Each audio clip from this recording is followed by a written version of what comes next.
बाज तने दूर हो चान, बाज तने दूर हो चान, क्यों तने दूर बड़ी जान।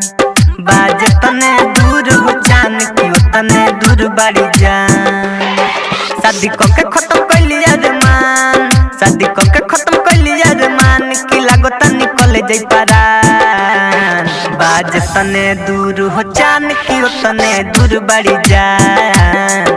बाज तने दूर हो चान, क्यों तने दूर बड़ी जान।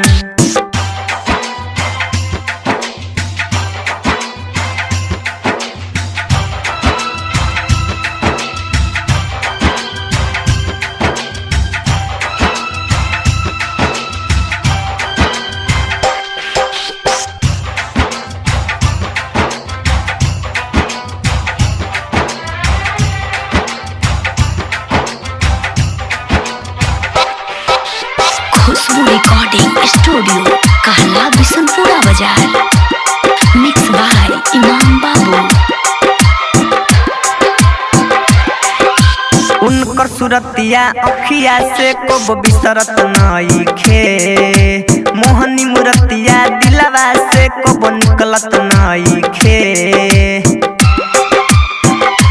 हाँ हाँ उनकर सूरतिया अखिया से को बिसरत नइखे, मोहनी मूरतिया दिलवा से को निकलत नइखे। का होला यार प्यार हमें पता ना रहे, गैर भैली हमार जान कोनो खाता ना रहे। रात कटे पर होला ना बिहान, क्यों तने दूर बड़ी जान। बाज तने दूर हो चान, क्यों तने दूर बड़ी जान। बाज तने दूर हो चान, क्यों तने दूर बड़ी जान।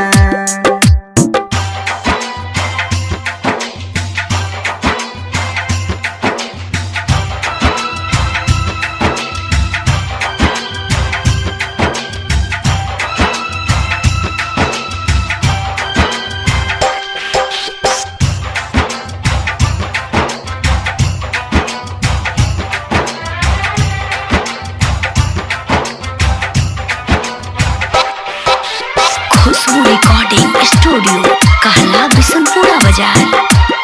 मिक्स बाय इमाम बाबू। राइटर मैनेजर मतवाला के दिल हिल जाता हो, याद करी उनका के तो सब कुछ मिल जाता हो। राइटर मैनेजर मतवाला के दिल हिल जाता हो, याद करी उनका के तो सब कुछ मिल जाता हो। डीजे प्रिंस इमाम कबो प्यार ना करी है, कोनो दोसर लइकिया पर और उन एतबार ना करी है। बानी उनके पर हम कुर्बान, क्यों तने दूर बड़ी जान। बाज तने दूर हो चान, क्यों तने दूर बड़ी जान। बाज तने दूर हो चान, क्यों तने दूर बड़ी जान।